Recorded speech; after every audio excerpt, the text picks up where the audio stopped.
Hello my crafty friends, Corrine here from Corrine's Crafts. I hope you are well and you have been enjoying your crafty time. Here is this beautiful card I have made. Just fess up now, since the video is finished, I've popped on an extra little butterfly, cut it out of the blue and cut it out a bit of vellum. I remembered I'd got it ready, I forgot to put it on during the film. It would actually sit nicely on top of the flower as well. But I just wanted to show you how beautiful you can make projects using black and a colour. Not black and white and a pop of colour, but just black and a colour. I could have added white layers in between here, but I didn't want to detract from the intensity of those two colours. You've got plenty of floral stamps, I am sure.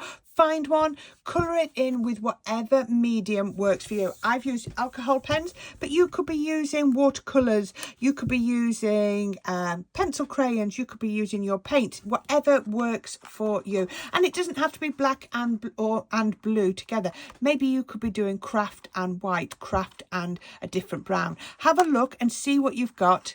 And don't forget to add your little butterflies on if you want to as well. So I'm going to show you now how this was made. I don't know if you're like me, but when I start making a card, I know what in my head I think it's going to look like. But by the time I've made it and changed my mind, it can be completely different. So this was going to be the next one in my black and white with a pop of colour series. But you know what? I have a feeling that it's not actually going to fit within that. There's going to be quite a lot of black and a bit of colour, but I don't think there's going to be enough white to be able to call it black and white with a pop of colour. We'll see. We'll see what it looks like at the end, and then you can see where it appears. I just think it's going to be a gorgeous card. So what I've done to start with is I have stamped this gorgeous, delightful daisies onto a piece of alcohol colouring card using my Memento. Now, Memento, this one is a water-based ink, I always check on the back, quickly dries on most papers, water-based. I'm using water-based ink because I'm going to come in and I'm going to colour it with my alcohol pens. So you remember, opposites attract. Now I just want to show you, we talk about don't be afraid to change your mind. When I started this project, I actually started it using these daisies and others from All and Create. But it just wasn't giving me, I wasn't getting the right, I love those stamps, but it wasn't right for what I was trying to achieve. So what I'm going to do is I'm going to do a bit of colouring. So this goes, when it's on, I'm going to have it that way up. I've just made it fit on this piece of card. So all I'm going to do is you'll know whenever I colour alcohol with alcohol pens, I always put it onto another piece of card so that, because we saturate the card and I don't want it to, if it comes on here, it can't be absorbed and it will come back up into my cardstock. So I put it onto some card for it to absorb any ink that comes through. So all I'm going to do is I've got a dull green, or any green that you like. Just that dull green is one of my favourites.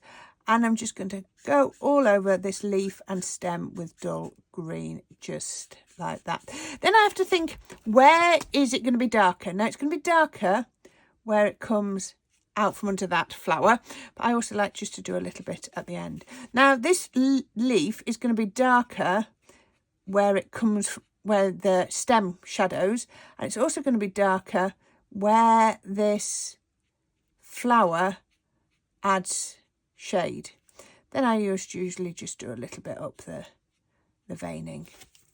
Doesn't look much, but then you can go back in and you can blend. So what you have to remember is it doesn't blend as such, it moves the ink. So all I'm doing is I'm moving the edge of that ink and blending it in. Now, alcohol inks are opaque, so every time you go over it, you're making it a little bit darker. So if I don't recolour that, I don't know if I can get away with doing that, you'll see it'll add almost like another shade. So yeah, it really works. You see it dragging that colour just down there and then across it. Now, the thing about alcohol inks is it often looks different if you come back a little while later. So don't be afraid to leave it and just come back a little while later. So I'm going to leave that bit like that. We can then colour this one, do the same, I'll finish that in a minute. I want to do this daisy next. So my daisy, citrus blend. So it's got CT1, 3 and 4, but I think 1's just enough. I'm sure. Oh no, I need a bit stronger than that. My colour's not strong enough. Let's go 2. Well, it's 3, isn't it? I meant the second one. Just there. I don't need to add lots of shading on this because it's really simple. Now, this pen is a little bit more controversial. This is True Blue. So I've had to go across 2 pens to get them. So this pen had True Blue 1, 4 and 8. But this one had 3, 5 and 7. So it goes 1, 3, 4, 5, 7 and 8.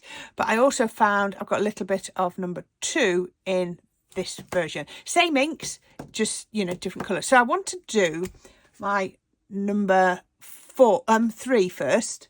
So I'm going to take it and I'm going to just flick up from the yellow. So I'm going to go right to the yellow. It actually makes a little bit of green, but I'm not too concerned about that.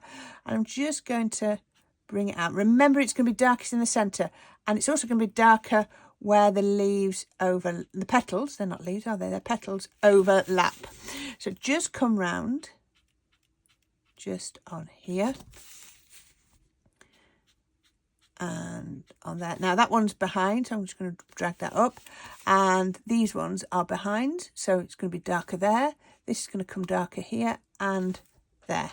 Then I'm going to go in with True Blue 1. Now True Blue 1 is a pen that I remember when I was working for Crafter's Companion, it caused a bit of controversy when it was in one of our colour boxes.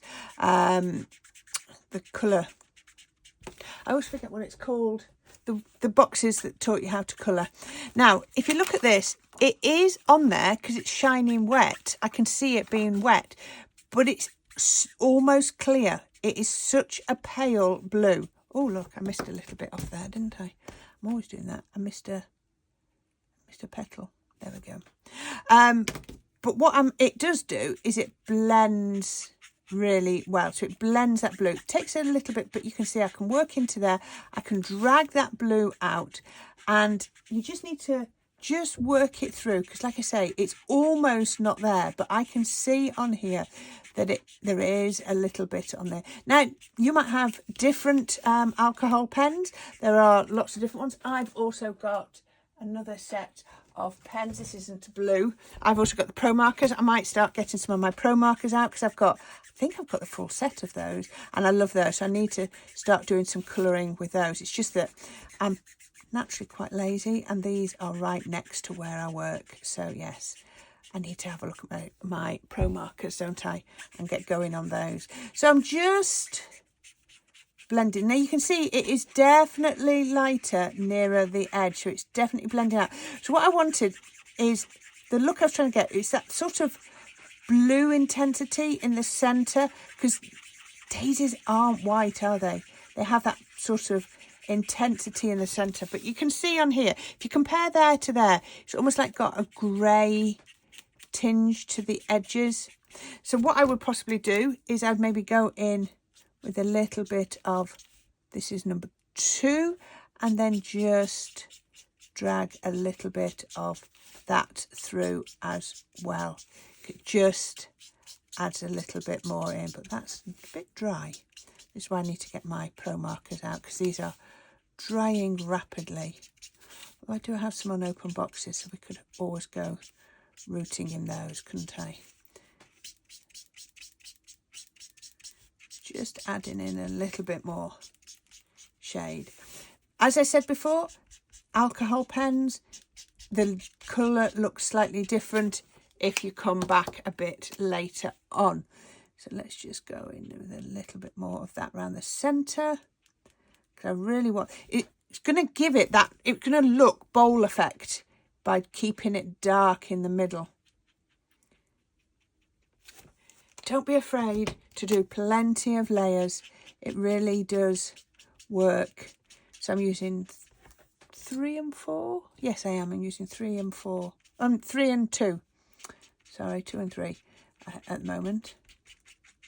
Just to drag it on. You know, I do have a 4 if I wanted to. Yep, that's 4. You could always just take it round. But I've done that, I'm going to have to blend it. But you know, you can go in with the darker colour if that's what you want to do.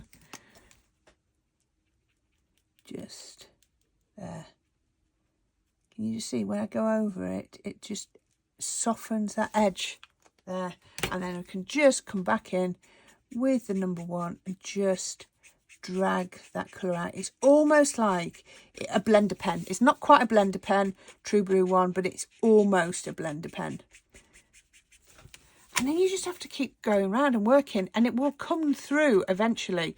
It will just come really, really beautiful. Now, what I also love about this set is not only am I going to get the stamp, but I'm also going to get the die. And it comes as a 2-piece in case you want to go over the edge of your card. You know, you could have this on your card base. So you put this onto your cardstock. And let me move that off there in case it's got a bit sticky. We put that onto there. Imagine this was fully coloured. Now, it's up to you whether you colour or cut first. Sometimes I say cut first if you think you might go wrong, rather than waste all that time colouring and then accidentally damage your colouring with your die cutting. I definitely see advantages in doing it in that order. So there we go. Now I've got it on, the reason I've got it on an angle is so that I could fit it inside my 3-inch cutting folder. It does fit just. It does just go. And we can go through there. Hear that click. Let's bring it back. I wanted to cut this, even though I've not fully coloured it, because I wanted to show you what I would do. Oh, there we go, look at that. Perfect. And then I'm just going to grab my scissors. It depends what you're doing. This straight edge wasn't for me. So all I'm going to do, if you see me do flowers, you'll see that I don't have a problem after I have die cut to go in and adapt the die cut. Just make it work for you. So it can come around here. Come around here. I just think I like the effect better when I don't have the harsh edge. Now, I don't have the scissor skills that some people do. If I did, I could possibly go in and cut that, and I could also go in and cut that down, but I'm not. I'm happy with it to that bit. So that's going to go with that bit straight up. Isn't that absolutely gorgeous? But if you colour both of them in, you can see there is where we get to. So I think that is so, so pretty. And you know what? We're nearly there with the card. Now, what is different about this card is I've made myself a black card base. I got a piece of black A4. I cut 2 strips from the width at 5.5 inches. And can you see, I've just scored one at 1/2 inch and made it into a card base, so it just pops over like that, and I like it that way round. And then I have cut 2 rectangles with a lovely blue and a black. Now I've purposely made this one a slightly wider border, and that was very, very deliberate.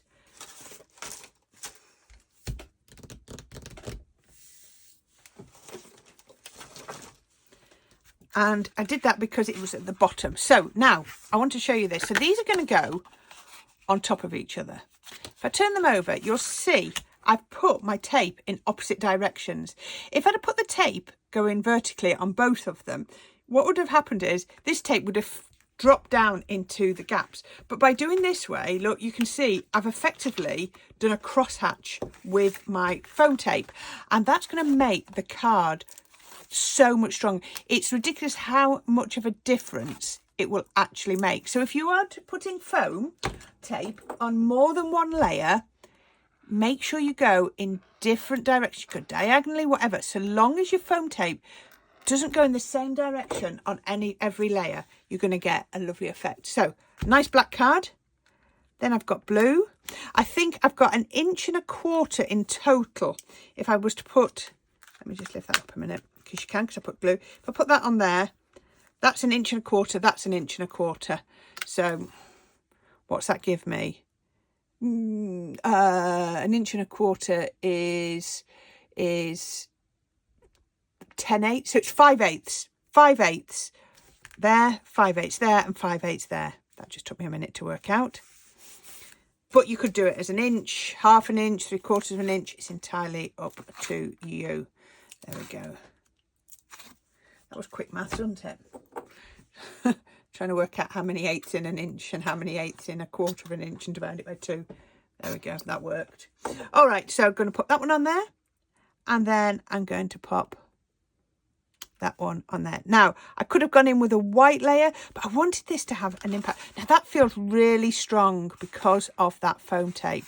But look at that. Really, really something quite different from me. And then I've brought in this one. So I've just put some foam pads on the back. Some hunky-dory ones that I had. I have so many different foam pads that all need using up. That stuck to my finger. Come on, out of the way. Oh, that one's not got any glue on. Backing on, so I just need to put a bit of glue on. So while I'm there, I'll put glue on all of them so that it gives me time. Now, you'll notice, and this is very deliberate, that there are no foam pads here or here. Because what I want to do is I want it to come sort of over the edge. Now, I want that one to be fairly straight and I want that to be at an angle. But I want it to break that corner, just like that. Not too far over the corner. You can go right over the edge, just don't come over the bottom. And then I've got myself a little sentiment. I was going to stamp one. I was going to stamp it in black onto some, onto some blue. But I just thought, no, I've got these pre-made ones. So I'm going to grab that without the foam pad, put that on the back. Get my 3D glue. Oh, right, now I've got to decide. Am I going to put that there? Am I going to put that? Where am I going to put this? Actually, I like that. So that makes me think I need lots of 3D glue here and just a little bit that side. So it's just a little bit of 3D glue on this side, but then a nice big chunk on that side. And then I can put that on here. I didn't actually know where I was going to put that. Straight would be good, Corrine. Let's go straight. Oops. That's still raised on that side.